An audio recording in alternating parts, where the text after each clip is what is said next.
जी। हाँ। दूध का तहसील क्या है और इसे कौन ले सकता है और कौन नहीं ले सकता है? देखिए, अगर दूध के तासीर की बात करें ना बंधु, तो दूध का तासीर शीतल होता है, मतलब ठंडा होती है दूध, है ना।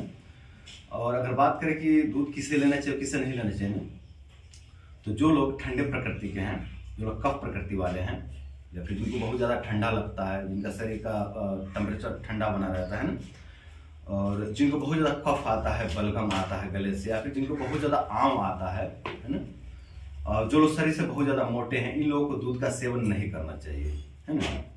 क्योंकि दूध तासीर में शीतल होता है और कफ वर्धक होता है ना। तो जिनको पहले से शरीर में कफ दोष बढ़ा हुआ है ना, लैट्रिन में कफ बढ़ा हुआ है, म्यूकस आ रहा है ना, कफ कफ सा आ रहा है लैट्रिन में,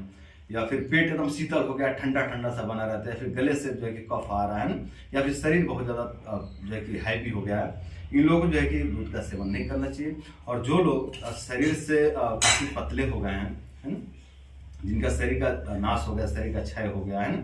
जिन लोगों के शरीर में शुक्र धातु की कमी हो गई है ना, और जिन लोगों का शरीर ड्राई हो गया है, रुक्ष हो गया है, बहुत ज़्यादा पतला हो गया है शरीर, है ना, इन लोगों को दूध का सेवन जरूर करना चाहिए, समझ रहे हैं। क्योंकि दूध जो है कि बहुत पौष्टिक होता है, कफ वर्धक होता है ना। तो जो लोग पतले होते हैं, इनके शरीर से कफ का क्षय हो गया रहता है ना, तो उस कफ को यदि बढ़ाना है ना, जो कफ का क्षय हो गया, शरीर का क्षय हो गया ना, उस कफ को उस शरीर को यदि बढ़ाना है ना, तो दूध का सेवन करना चाहिए ना। तो जो लोग भी पतले शरीर वाले हैं, जो लोग वात, या ये कहें कि जो लोग वात रोगी हैं या फिर वात प्रकृति वाले हैं, इनको दूध का सेवन जरूर करना चाहिए। इनके लिए दूध अमृत के समान जो कार्य करता है। और जो लोग गर्म प्रकृति के होते हैं ना, जिनको जो है कि गर्मी जो है कि ज़्यादा लगती है ना, जिनको गुस्सा बहुत ज़्यादा आता है और गर्मी के कारण अनिद्रा की समस्या हो जाती है ना, उनको दूध का सेवन जरूर करना चाहिए। दूध के सेवन, क्योंकि दूध तासीर में शीतल होता है, ठंडा होता है, तो ठंडा होने के कारण ना, जिन लोगों के शरीर में गर्मी बढ़ी रहती है ना, उन लोगों के लिए देखिए बहुत अच्छा लाभकारी सिद्ध होता है दूध, है ना। तो जो लोग पित्त प्रकृति वाले हैं या पित्त रोगी हैं ना, वो लोग दूध का सेवन कर सकते हैं। जिनको जो है कि अनिद्रा की समस्या होती है, ठीक से नींद नहीं आती है, रात भर जो है कि मतलब जगना पड़ जाता है ना,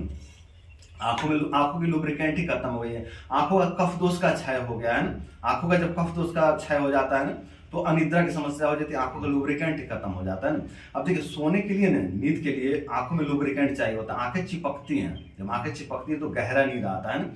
तो कई बार एक्सेस गर्मी के कारण, है ना, पित्त दोष बढ़ने के कारण, या फिर एक्सेस वात दोष बढ़ने के कारण, वात दोष जब बढ़ जाता है ना, तो आंखों में रुक्षता आ जाती है ना, आंखें सूख जाती हैं। और जब पित्त दोष बढ़ जाता है तो आंखें जल जाती हैं गर्माहट से, है ना। तो ऐसी स्थिति में जो कि अनिद्रा की समस्या हो जाती है ना। वात दोष के कारण रुक्षता होती है तो अनिद्रा होती है, और कफ दोष के पित्त दोष के कारण जब आंखें जल जाती है ना, तो जो है कि उसके कारण जो है कि अनिद्रा की समस्या हो जाती है ना।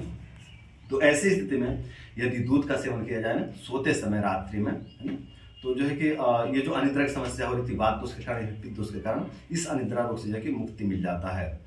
जिन लोग की हड्डियाँ कमजोर हो गई है ना, हड्डियाँ बहुत ज़्यादा खोखली हो गई गलतियों के कारण, है ना, या गलत खान पान के कारण, है ना, या फिर अति उपवास के कारण, बहुत ज़्यादा उपवास कर लिए हैं, है ना, तो उस कारण से जो है कि हड्डियाँ कमजोर हो गई हैं, खोखली हो गई हैं, जिनको इस तरह की समस्या हो गई है ना, उन लोगों के लिए भी जो है दूध अमृत के समान कार्य करता है। ये दूध का क्योंकि दूध में कैल्शियम होता है ना, आधुनिक साइंस के अनुसार दूध में कैल्शियम होता है ना। तो यदि ये लोग दूध का सेवन करते हैं तो जो उनकी हड्डियों में कमजोरी आ गई है, हड्डियों में दुर्बलता आ गई है, ये दुर्बलता उनकी नष्ट हो जाती है। जिन लोगों के शरीर में शुक्र धातु की जो है कि बहुत ज़्यादा कमी हो गई है, शुक्र धातु उनके शरीर में जो है कि बनना ही बंद हो गया है ना, बहुत अधिक शुक्रनाश हो गया है ना, या फिर बहुत अधिक चिंता के कारण जो कि शुक्र बहुत अधिक जो लोग चिंता कर रहे हैं तो उनका भी शुक्र बनना नष्ट जो कि बंद हो जाता है ना।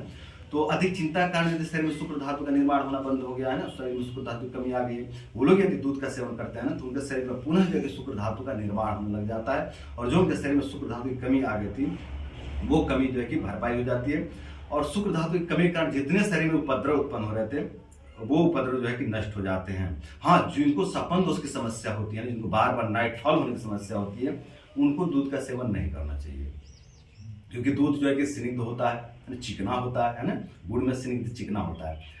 तो यदि जिनको सपन दोष की समस्या होती है ना, वो लोग यदि दूध का सेवन करते हैं ना, तो उससे जो है कि शुक्र में और जो है कि पिछलता बढ़ जाती है, यानी स्निग्धता बढ़ जाती है शुक्र के अंदर, वीर्य के अंदर, है ना। तो दूध के सेवन करने से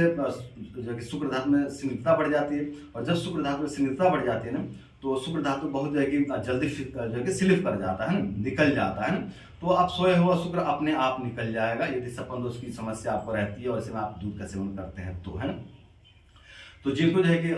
सपन दोष की समस्या होती है ना, उनको दूध का सेवन नहीं करना चाहिए। और यदि दूध का सेवन करते भी है ना किसी कारण से, या कोई बीमारी और भी है शरीर में जिसके लिए दूध का सेवन करना पड़ रहा है, तो उसमें थोड़ी सी जो है कि हल्दी का मात्रा जो है कि डाल देनी चाहिए, यानी 4-5 चुटकी तक हल्दी डाल के जो है कि दूध का सेवन करना चाहिए। तो इससे जो है कि शुक्र धातु पर भी काम हो जाता है, मतलब उसका जो है कि गीलापन भी कम हो जाता है और शरीर को पोषण भी मिल जाता है। बट ऐसी स्थिति बनती है, ऐसी आवश्यकता पड़ जाती है तो लेना चाहिए, नहीं तो जिनको सपन दोष की समस्या होती है उनको दूध से थोड़ा परहेज करना चाहिए, है ना, चिकनी चीज़ों से परहेज करना चाहिए, है ना। तो जो अगर बात करें किसे लेना चाहिए किसे नहीं लेना चाहिए, तो जो कफ रोगी हैं उनको दूध का सेवन नहीं करना चाहिए, है ना। जो सपन दोष के रोगी हैं उनको दूध का सेवन नहीं करना चाहिए। जिनको गले में बार बार कफ आता है इनको दूध का सेवन नहीं करना चाहिए। जिनको बहुत ज़्यादा आम आता है इनको दूध का सेवन नहीं करना चाहिए। और जो लोग भी वात रोगी या पित्त रोगी हैं, ये लोग आँख बंद करके दूध का सेवन जो कि कर सकते हैं और दूध का सेवन करके लाभ प्राप्त कर सकते हैं, ठीक है।